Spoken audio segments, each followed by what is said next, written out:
To every future CAA out there wondering how to really stand out, Pre-AA Matters is where it starts. This is the only course designed to help you build the emotional intelligence, confidence, and self-awareness that admissions committees actually notice. And they're already saying every AA student deserves this course. Participants from our first cohorts said Pre-AA Matters completely changed how they approached their applications, their interviews, even their day-to-day life. And now it's your turn. Join the January 2026 cohorts and use AA Podcast 50, that's all caps, AA Podcast 50, for $50 off general registration. Spots are limited, so head to awakenanesthist.com or find the link in the show notes to save your seat. We'll see you on the inside. Defensiveness is one of the top ways to disqualify yourself as a competitive candidate.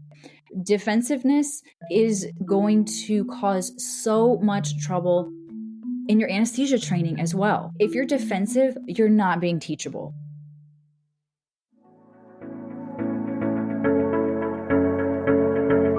Welcome to the Awakened Anesthetist podcast, the first podcast to highlight the CAA experience. I'm your host, Mary Jean, and I've been a certified anesthesiologist assistant for close to 2 decades.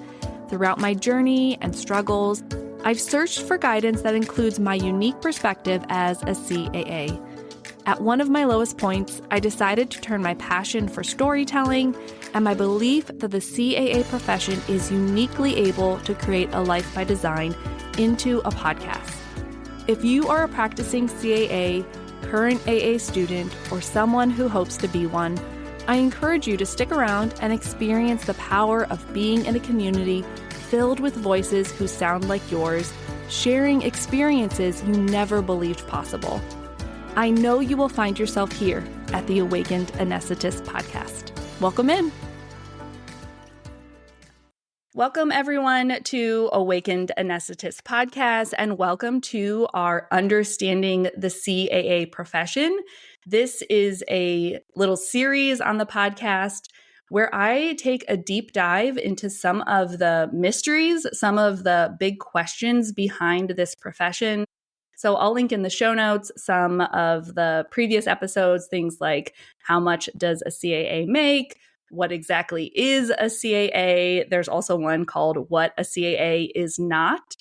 And this is just my attempt at helping those who are interested in the profession, the pre-AA community, or just perspectives in general, get their feet wet, sort of understand from a CAA what this profession entails, because we know how hard it is to find really reliable information on this profession. So I wanted to welcome my special guest today, who's going to be helping me discuss all things shadowing. Her name is Sarah Whitfield. She is a CAA, as well as the creator and founder of AspiringCAA.com, which is a platform that helps pre-AAs become CAAs. And I'm just really excited to talk all things shadowing with her. So welcome, Sarah, to Awaken Anesthetist. Thank you so much for having me. I'm excited to be on your podcast. Yeah. And actually, Sarah has been on here before, and we've actually discussed a little bit of shadowing before. But, and I will, of course, link those. But because shadowing is such a mystery within this profession, we wanted to have a much longer conversation. So if people are new to you, Sarah, people are totally new to the CAA profession and just came across this podcast, can you just briefly describe who you are, what you're doing within the CAA profession, and why you're specifically qualified to talk so detailed about shadowing?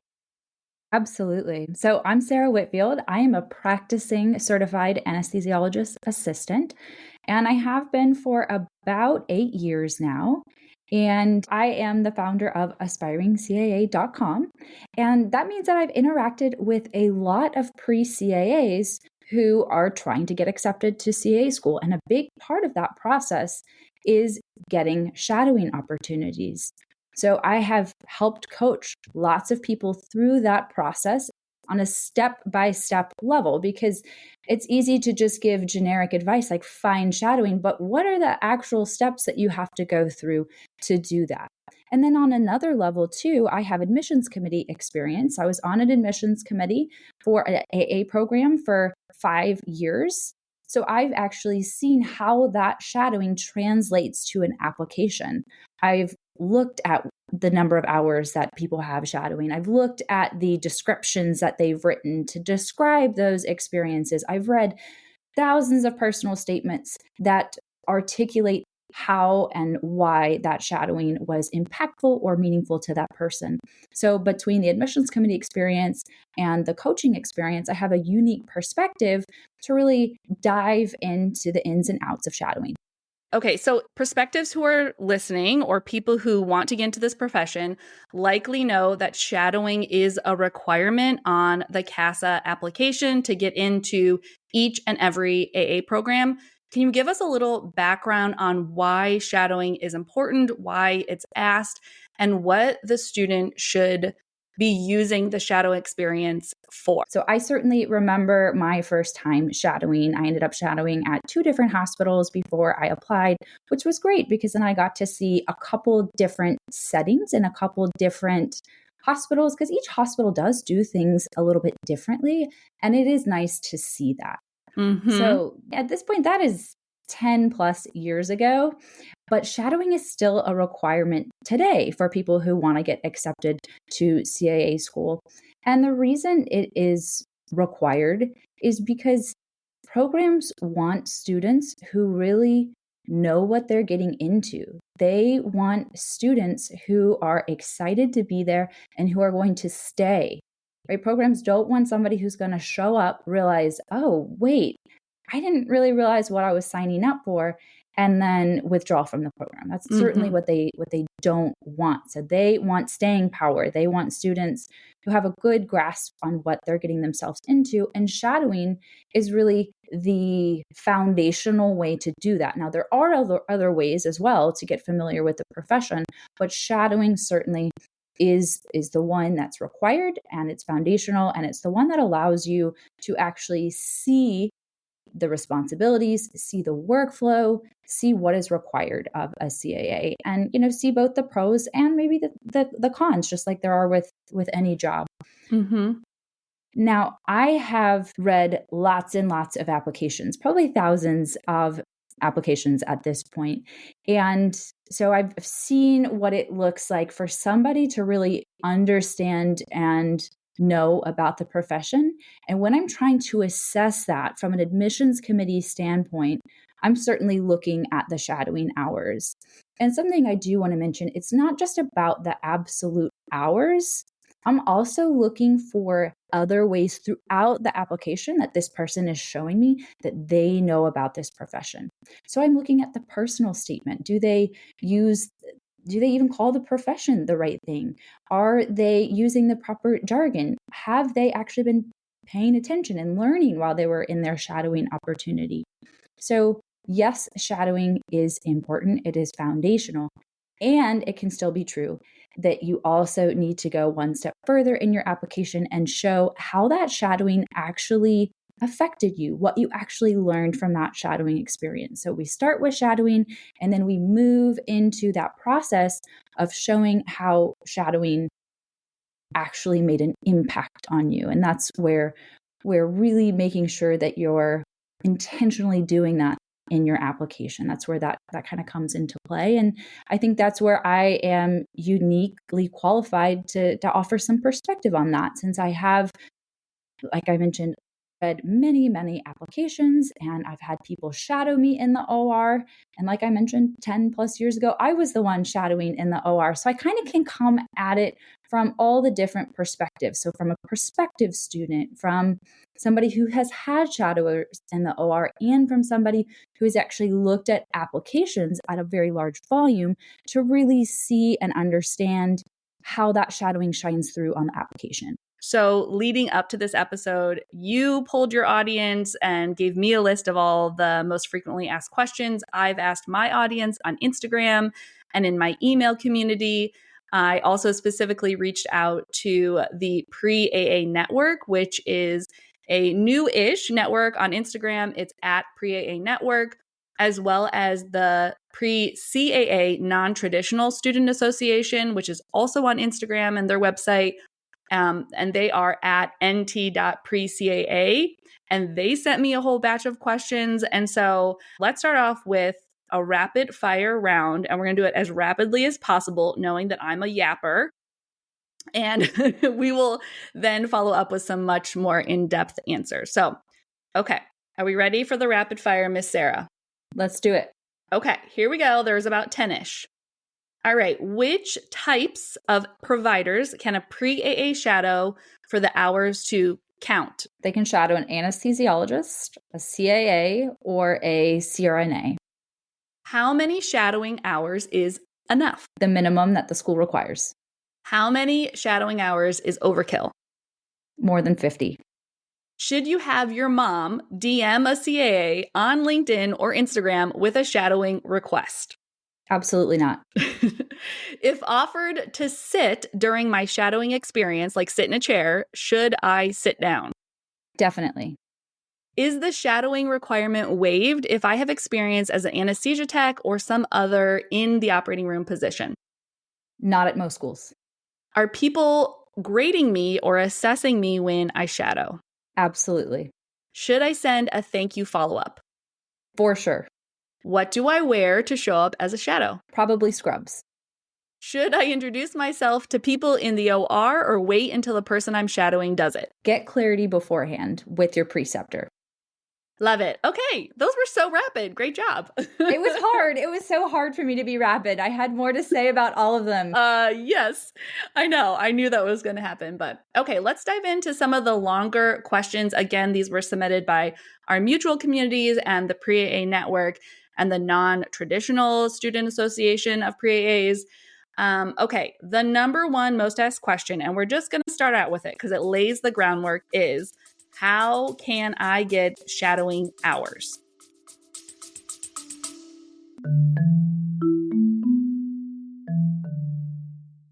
Awakened Anesthetist community, I have to tell you about Osea.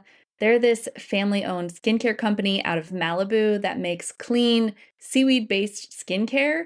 Their star ingredient is Undaria seaweed. It's this super nutrient-packed algae that is sustainably harvested and then soaked for weeks to unlock all of the vitamins and minerals that they then use in the products. My first Osea love was the Undaria face wash. I was looking for something gentle but strong enough to take off my smudge-proof lipstick, and it's just become part of my nightly ritual. Of course, then I fell for the Undaria body oil. It's completely replaced heavy lotions for me on my legs. It soaks right in, leaves my skin soft but never sticky, and it gives them that hydrated, I've just been to the beach somehow from Missouri glow. But what I truly love most about Osea is how the products make me feel. I feel like I'm loving on myself, like I've found something special. It slows me down. It makes me want to savor the textures, the smell of these products, which they have totally mastered, that spa, citrusy, uplifting mix of smells that you can never seem to duplicate at home or in a candle. It's next level relaxation for me, but at home. And I love also that I can share it with my girls who are just getting into their whole skincare world. They are 10 and 7, and they have these little spa nights with me during our bedtime routine. They like to use Ocean Eyes, which is this cooling roll-on serum, and then the lighter than air Undaria body lotion. They like when I massage them with this lotion. And I just never have to worry about toxins or harsh reactions on their skin. And I love that we can share that experience. So Osea just feels different to me. They're clean, it's thoughtful. It's kind of like bringing a little bit of an oceanside spa into your home. You can browse all their products at oseamalibu.com. Osea is spelled OSEA Malibu.com, and then use code all caps AA podcast 10 for 10% off your first order. Their products also make great gifts as they've got a lot of lighter products for all skin types. So I know you'll find something you love or something you're going to love to gift. Again, use my code all caps AA podcast 10 for 10% off your first order. And you can follow the link in the show notes if you want to go browse now. This is such an important question. And the answer is pretty robust because there are a lot of different ways to go about finding shadowing. And what I'll say is if you've been trying one of the techniques that I'm about to mention and you've not been having success, that is your cue to pivot and try one of these other techniques that I'm going to share. Right. So number one, I would say work to leverage your network. You might have healthcare providers in your own circles. So it might be a friend's parent or a family member.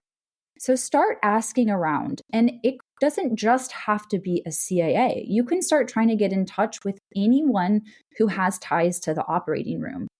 For example, when I'm in the operating room, I try to learn everybody's name. I try to be familiar with everyone in the OR.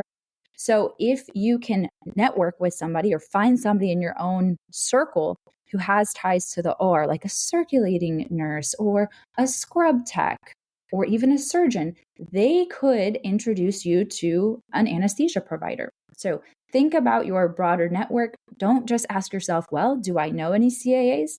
Because the most likely answer is you don't. So I want you to start thinking more broadly.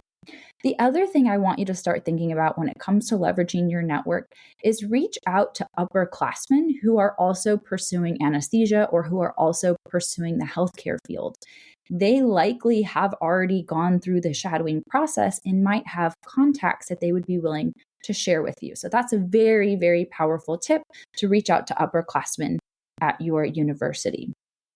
Another option is to start reaching out to local hospitals and surgery centers. When you reach out, yes, that's going to be most likely a cold reach out, so a cold call or a cold email. Sometimes these hospitals or surgery centers have a shadowing office that you can reach out to. So I recommend starting by simply looking up their website and seeing what kind of contact information you can find. Other ways you can start trying to get shadowing is through networking in person. So you could attend an anesthesia conference. You could attend the Quad-A annual conference, which that stands for the American Academy of Anesthesiologist Assistants. They do have an annual meeting that has hundreds and hundreds of CAAs and prospective CAAs and CAA students. And they also have representatives from many, many, many different hospitals. So that's a great opportunity to see which hospitals are allowing shadowers and if you can get contact information to set up shadowing. The FAAA, the Florida Academy of Anesthesiologist Assistants, also has an annual meeting that is a great place to meet anesthetists. You can also think about using online platforms like LinkedIn and Facebook groups. You can also contact state academies. State academies are present in a lot of states, not every state just yet, but a lot of states do have state academies, and you can find their websites. I actually have an article on my website that links to each and every single CAA Academy website, and you can email them, introduce yourself, explain why you're interested in the CAA profession, and explain that you would love if they would be able to help you find shadowing. And then a few other tips that I like to mention are making sure that you are willing to travel. As much as we all wish things would be convenient and easy and just a 20-minute drive down the road to the local hospital, the reality is many applicants are traveling to get shadowing. And I'm not just talking about traveling an hour away. I have seen applicants travel out of state to get their shadowing hours. By the way, if you do that, that should absolutely show up in your application very clearly. When I would look at an application, it was tremendously impressive to me to see somebody go to that length to fulfill the shadowing requirement. And the other tip that I'll say is be persistent, be persistent. If you keep getting no's, the only way forward is to continue asking and searching until you get a yes. I know it can be discouraging if the first few people say no, but please, please, please hear me that that is normal. It is very normal for this to be a process that takes multiple months. So I do like to recommend starting early. And in fact, some of the most creative ways that I've seen people get shadowing, I remember one person told me, Sarah, I emailed 40 people before somebody said yes. And I was so impressed by that persistence.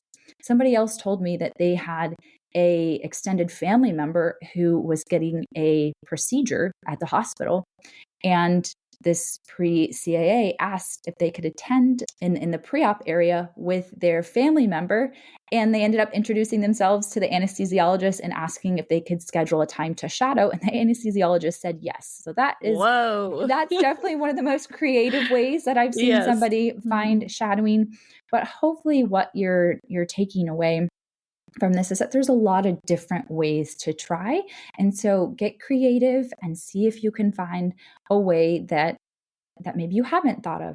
And one more technique that I'll mention, although I typically do like to recommend this as a more of a last resort, is reaching out to CAA programs. So some CAA programs are willing to help coordinate shadowing opportunities for you.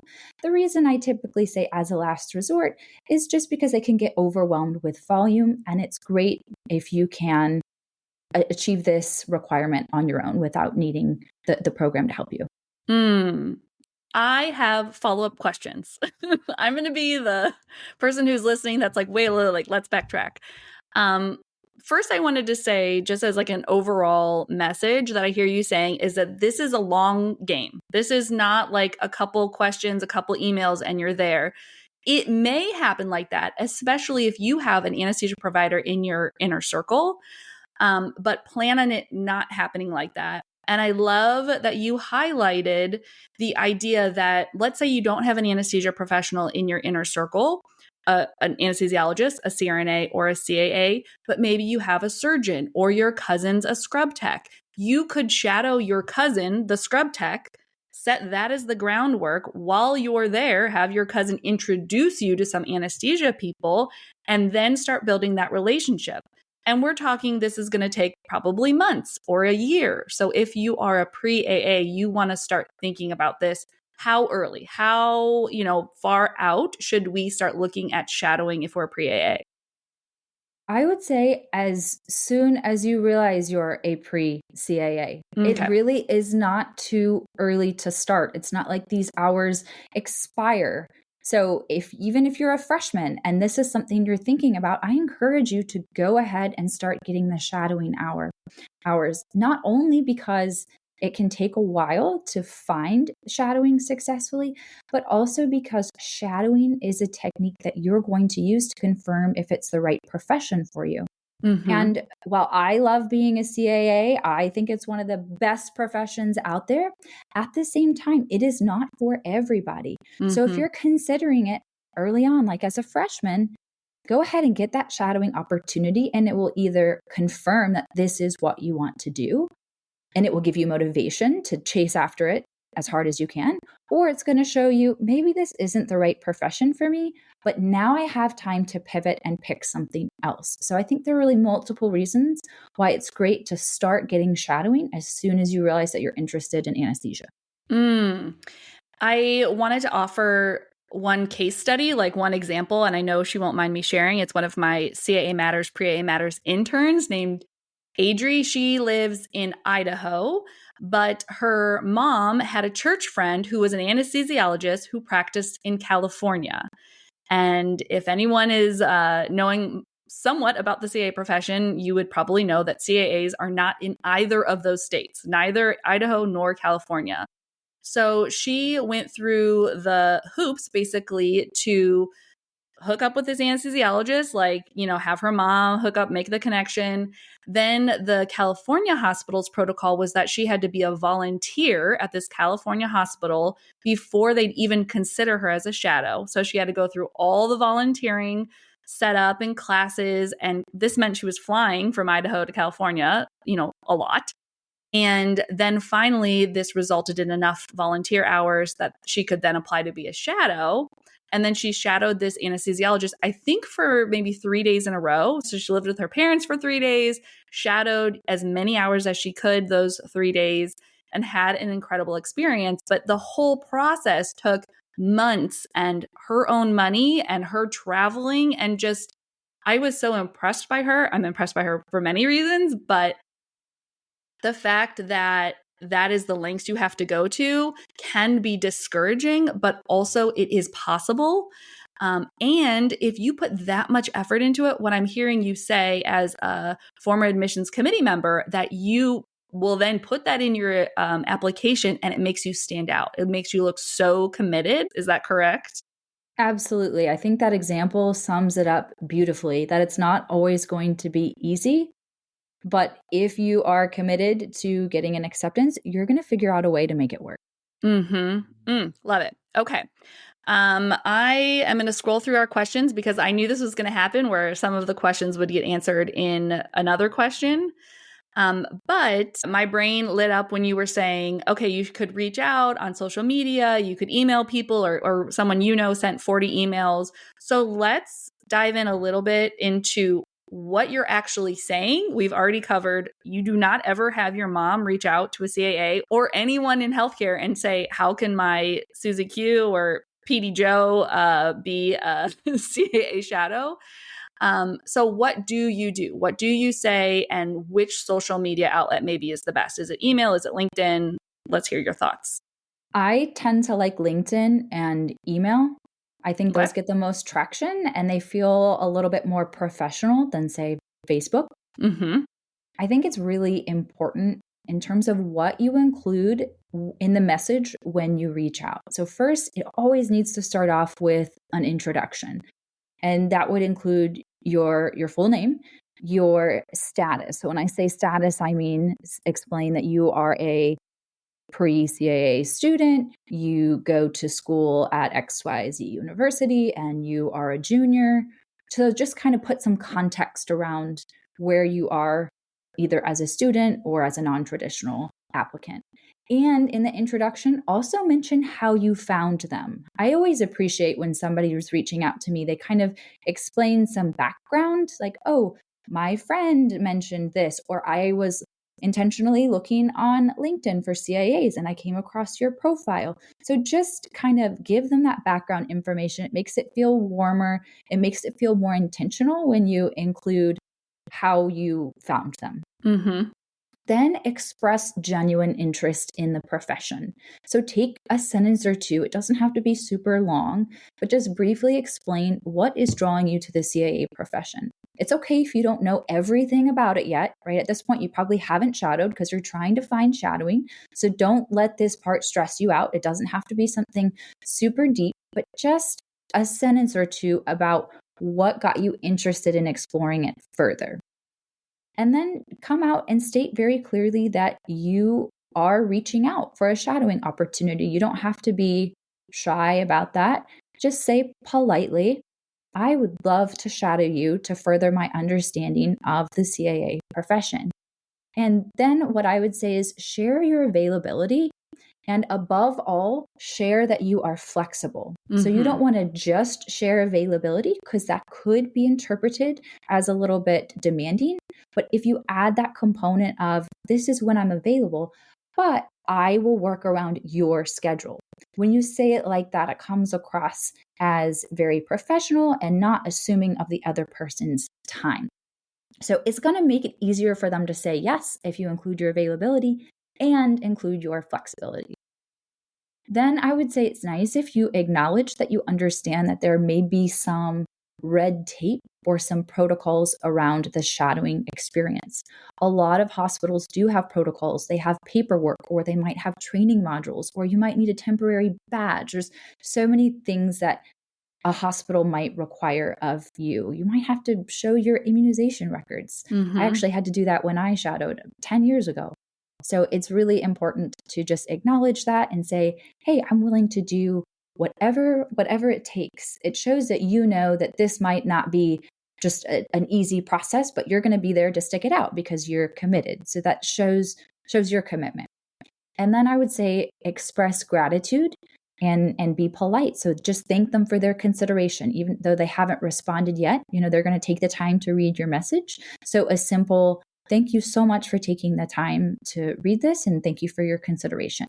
You don't have to pre-thank them for letting you shadow them because you don't know the answer yet, but certainly it's a polite gesture to show some gratitude. And then I would say sign off with a professional signature block.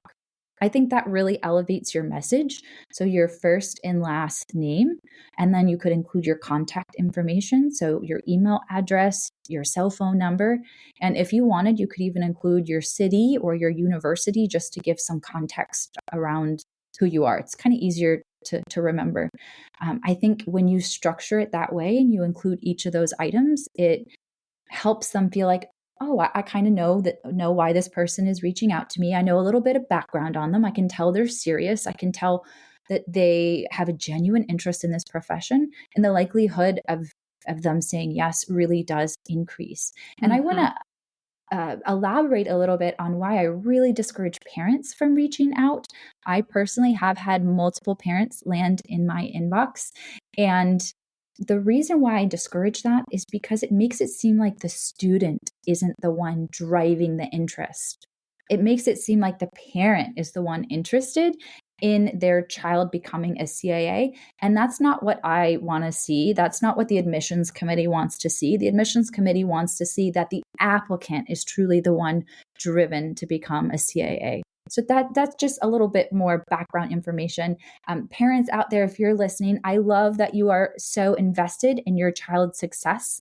And at the same time, it's important to keep in mind that they do need to be a little bit more independent in this process. You are so generous with that, because I'm like, no, do not, no parents. I know it's interesting to receive.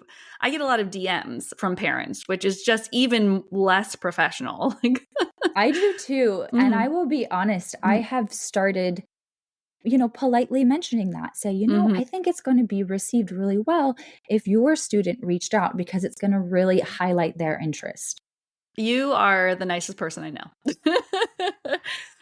Okay, let me ask some questions to dive deeper and to really paint this picture. So I think I want you to elaborate on some of those behind the scenes. Can a CAA, if you reach out to them and say, I want to shadow, can that CAA who maybe wants you to shadow them is okay with it? Can they drive an okay for you to shadow at their hospital? Can they alone get the permission for you to shadow? Or are you always going to have to go through some sort of HR, educational committee of the hospital to get your badge and your immunizations? Talk to me about that in 2025. It depends on the hospital. I wish I could tell you a universal rule or a universal protocol, but the truth is each hospital has the authority, has the independence to decide what it looks like at their location, which means sometimes there is a lot of red tape. There is a lot of paperwork. There's a whole nother department that you're going to have to apply through. At other locations, sometimes it is enough where if the anesthetist vouches for you, you can just show up. And as long as you're professional, there's no problems. So once again, it's really location dependent. And I would say the best thing to do is just ask when you're reaching out to the person you're shadowing. And like I said, mention, hey, I'm willing to do whatever it takes, any paperwork, any application process. I'm happy to do that.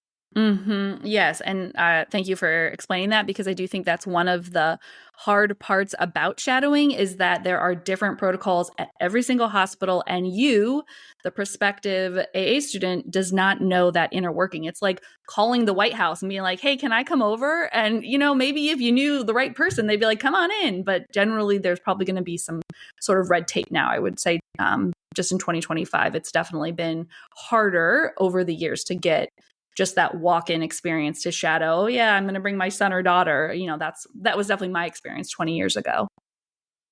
There was something else I wanted to pull out from what you said, which was, little tips about how to appear very intentional, very professional when you reach out. Even if it's a colder reach out, there's ways to warm up your email, meaning, as you said, to say how you know this person. And I also love to see that this is an email that's been sent directly to me. This is not a stock email that was sent out to 40 CAAs you found on LinkedIn, but it is for me to me. So if you offer things like where you are in the world versus where I'm in Kansas City. So everyone who DMs me or emails me and is like, hey, I'm from Olathe, Kansas, and I found you, and gives me a little bit of that personalization. It feels more like I'm helping a friend out. Because at the end of the day, this is extra work that you are asking a CAA to do for free. And CAAs are oftentimes very willing to help people who want to be a CAA, who are diligent and intentional and professional, and we feel like are good, examples of what a CAA is. We want to help that person. And you can look like that person in a really professional, intentional reach out, even a cold reach out. Would you agree with all that? Absolutely. I think that's a big part of getting a yes, is coming across as authentic and somebody who has genuine curiosity.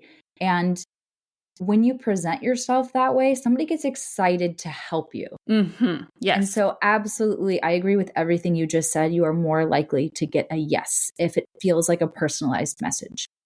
And the other thing I wanted to say, just as some tips, is that if you reach out to a CAA and maybe they give you one little step forward, like, for example, someone reaches out to me and asks, where can I shadow in the Kansas City area? And I give them a list of 3 hospitals that they could contact. You should absolutely respond back to me and say, hey, I followed up. I called these 3 hospitals. Here's where I am in the process. Because every time you connect with a CAA, you're embedding the chance to, meet them in the future at the Quad A or at a different conference. Or maybe I become, on some admissions committee. Like, this world is very, very small. And if you have a CAA contact, you want to keep that contact warm. I love how we're using marketing terms here, but you want to reach back out to that CAA, thank them, even if they didn't actually have you shadow, they just gave you information. I love that perspective, because what I hear you saying is that networking is important. Mm-hmm. And I want you to think of shadowing as a form of networking, because the truth is, it is. And I think that idea really rolls into the question that we also get of, can I keep in contact with somebody that I shadow? And I think the answer should always be yes. Try your very, very best to keep in contact, continue networking. Like you mentioned, send a follow-up message, even if you couldn't shadow them, but they maybe pointed you in the right direction. Mention, hey, thank you for that tip, because then I successfully got shadowing. And after you shadow somebody, send a thank you message or a handwritten thank you note. You can feel out the situation as to what you feel is appropriate. Sometimes you have to read the situation, read the room a little bit.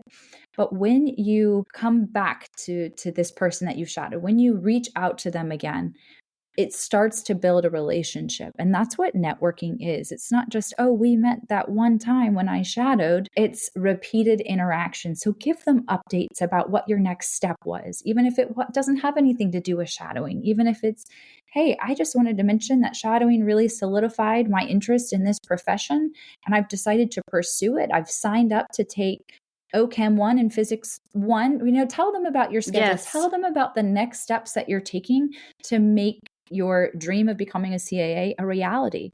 And then that's going to open up a dialogue. And that's how you keep the conversation going. That's how you stay in touch. Yes. Yes, yes, yes. Okay. I'm sure there's more to say. There's always more to say, but let's go on to this other great question we got. This was sent actually by Brandon, who leads the non-trad pre-CAA student association. And the question is, it's hard to come up with questions as the pre-AA, as the perspective, that aren't just superficial when you're in the OR shadowing, especially if you are someone who is unfamiliar with anesthesia. So what can you recommend to help them become more familiar with the anesthesia setting, the clinical, the operating room setting, and procedures so that the pre-AAs can ask, the shadowers can ask good questions? And this person also says his goal is to be able to ask deeper questions and develop a better understanding. This is a great question. And the fact that you're asking this question, I think already shows your motivation and your interest. And ultimately, that's what the person who you're shadowing wants to see, that you have genuine interest and that you are genuinely motivated. I will say I have never been asked a question from a shadower where I thought, wow, that just wasn't deep enough, because I fully understand where they are in the process. I understand that they are still learning the basics. At the same time, I think it can be helpful and set you apart if you are intentional about preparing before you come to a shadowing opportunity. So you can start doing a little bit of your own research about what are the responsibilities? What is the workflow of being a CAA? You could read articles, you could watch YouTube videos, you could read a very basic anesthesia book.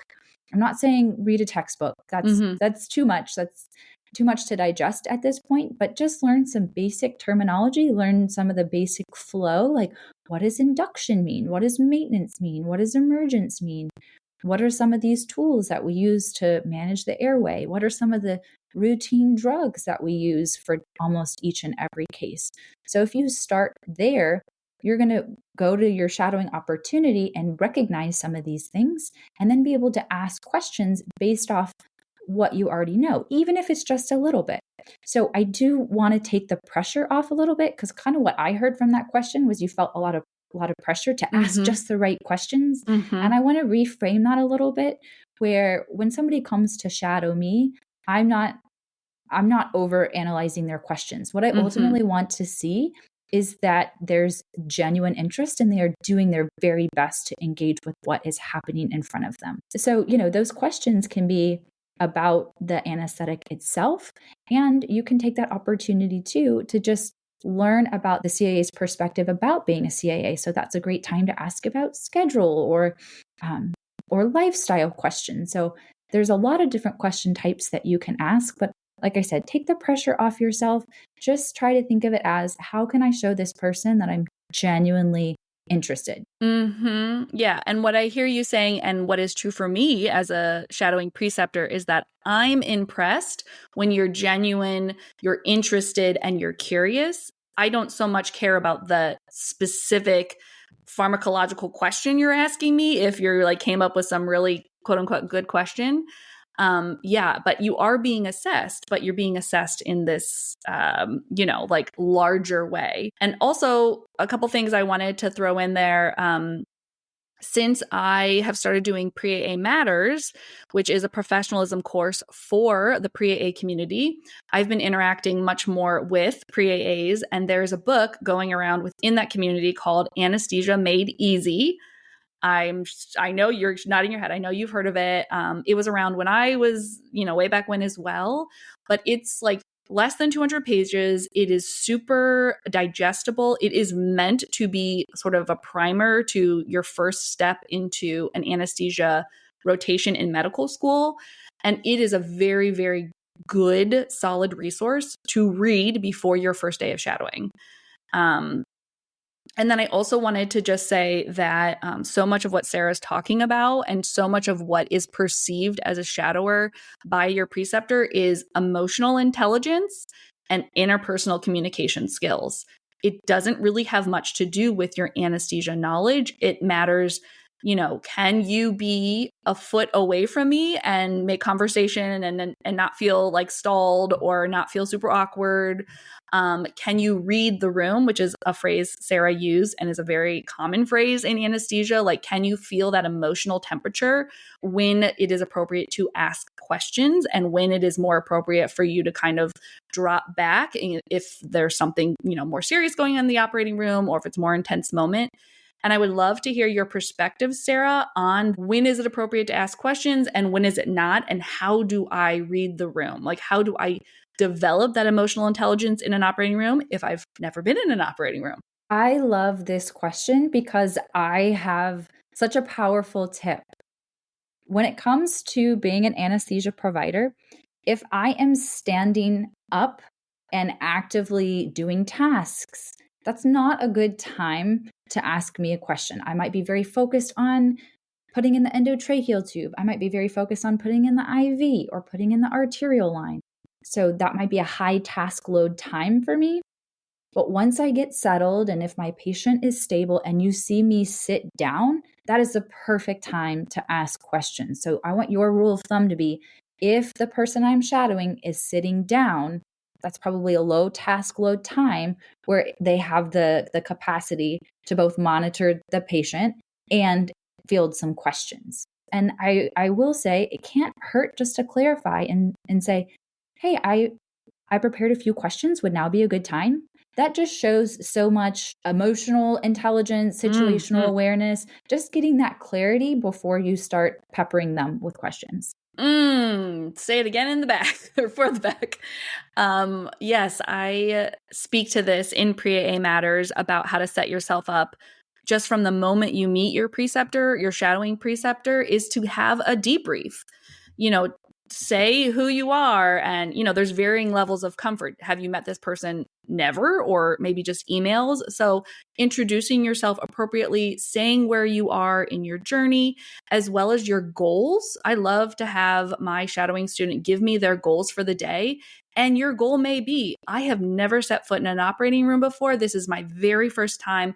My goal is to understand what the anesthesia machine is and how you move about the anesthesia machine and the patient during the beginning and end of cases, or whatever it is. That's the research on your end that you're going to have to do, coming up with your goals. And then as you get more and more shadowing, you can try to find those deeper and deeper, as the question had been asking, like those deeper and deeper aspects to the profession that are going to allow you, the shadower, to choose the CAA profession because you want to be a CAA. That's the goal of shadowing, is to know that you want to do this profession.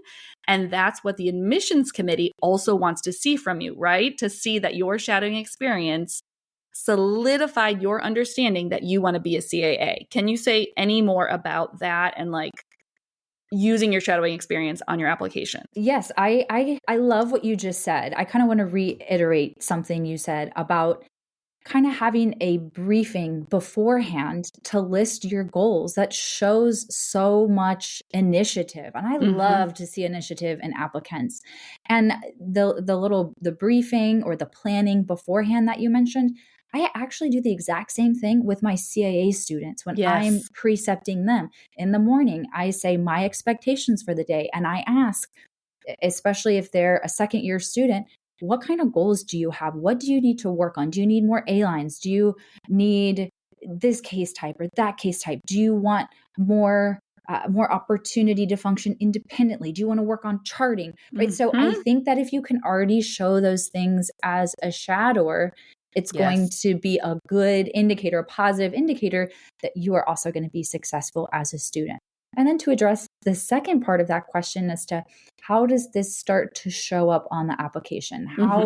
How do we translate what you saw into something positive, something that makes you stand out on the application? And I think there are a few different areas. So on your CASA application, there's an experience section, and you'll select anesthesia shadowing, and then you actually get to write a description about it. So if you've already come up with goals each time you shadowed, those are great things to reflect back to and ask yourself, did I achieve that goal? Is that something that I could write down in the description? So if your goal was to get more familiar with the anesthesia machine and how the anesthetist interacts with the anesthesia machine, part of the description could be talking about what you learned about the anesthesia machine. Or if your goal was to see a general, a MAC, and a regional, wow, how powerful would it be to be able to write about that in the description section, that you've seen all the different types of anesthesia? And then this can also be reflected in your personal statement as well. So part of that personal statement is really explaining why you want to be a CAA. And to fully explain why you want to be one, of course, you have to have a good understanding of who they are and what they do. And that's where you can draw in those anecdotes, those stories that you actually saw and witnessed in the OR and how they affected you. So I always like to emphasize that you don't want it just to sound like a story that you're reporting on, right? You're not a reporter, you're sharing about yourself. So always tie your shadowing experience back to how it affected you, how it grew you, how it impacted you. So good. Okay.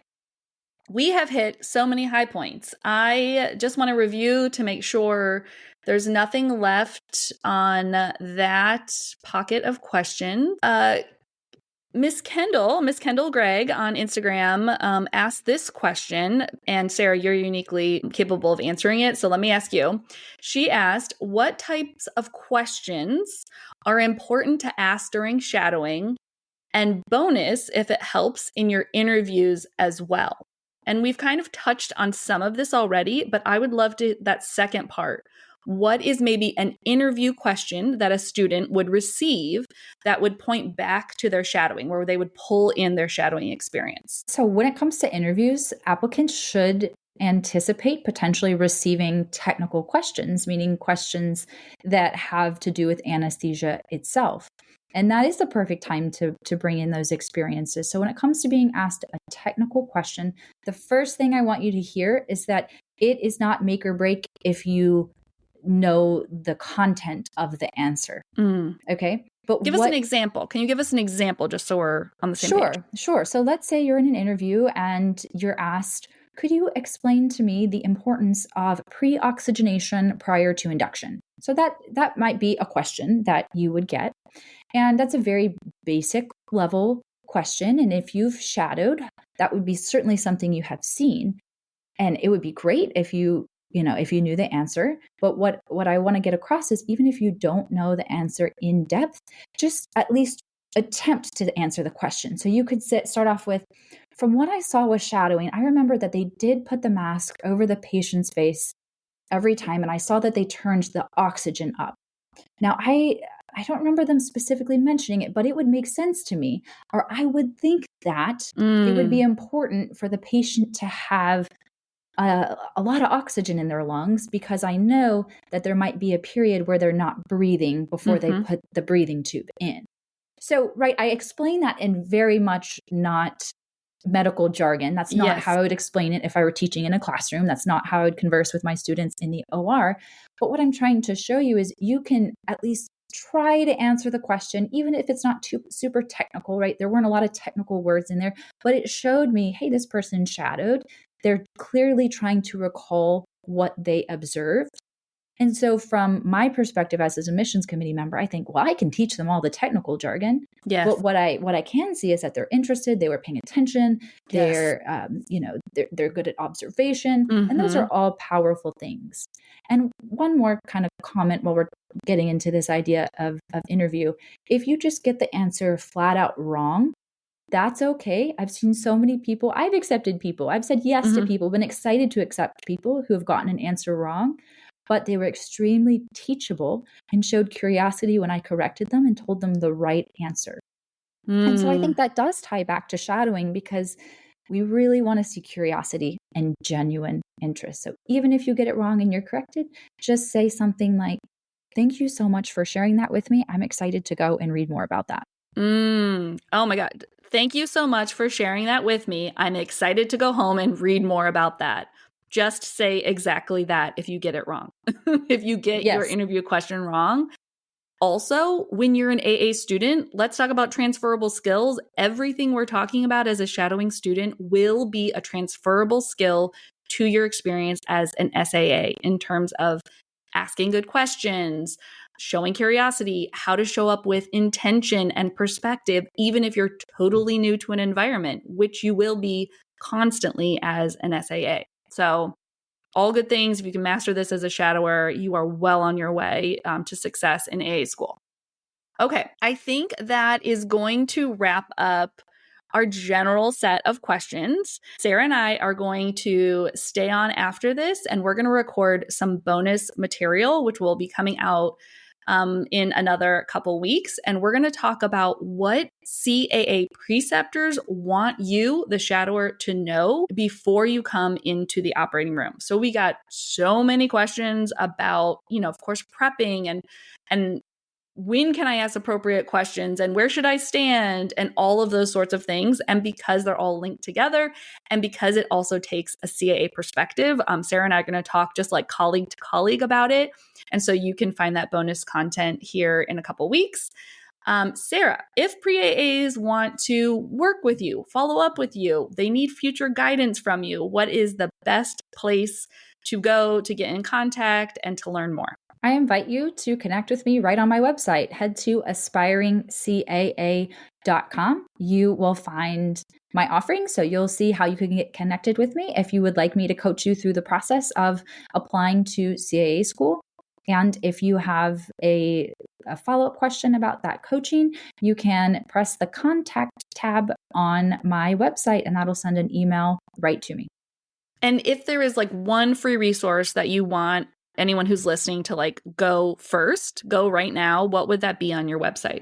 So go to the resource tab, and the very first resource that I have listed is a recorded Zoom interview of me with a pre-CAA who was asking me basically the same questions that I get over and over again, which is great, but they're recorded and they're on demand and there's no paywall. You don't have to put in your email even. You just hop right on there and it's like I am just giving you all the info for people who are interested in this profession and for people who are trying to get answers to kind of the basic questions when you're first exploring a career path. So not necessarily about shadowing, just like all things CAA. This is my first contact. Watch this on-demand video. Yes. Amazing. And even if you scroll down too, you'll see some shadowing resources too, like how to prep. And I have a shadowing tracker on there too. Amazing.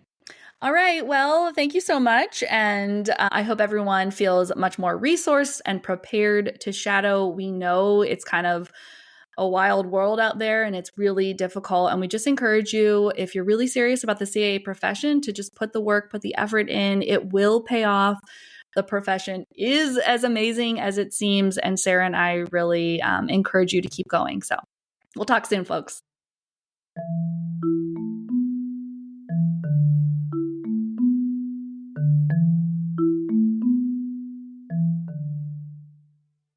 Thanks for listening to Awakened Anesthetist. If this episode resonated with you, share it with a CAA friend, an AA student in your life, or a prospective, and let them know why you loved it. It's the most important thing you can do to support this podcast and its mission. You can always find more ways to connect with me and this CAA community at awakenedanesthetist.com, including an invitation to join Season 5 Mindful Connections. These are free virtual gatherings open to anyone in our Awakened Anesthetist community. And while you're scrolling the website, check out my trusted CAA partners who make this podcast possible, with a special thank you to my Season 5 sponsor, Harmony Anesthesia Staffing. Talk soon.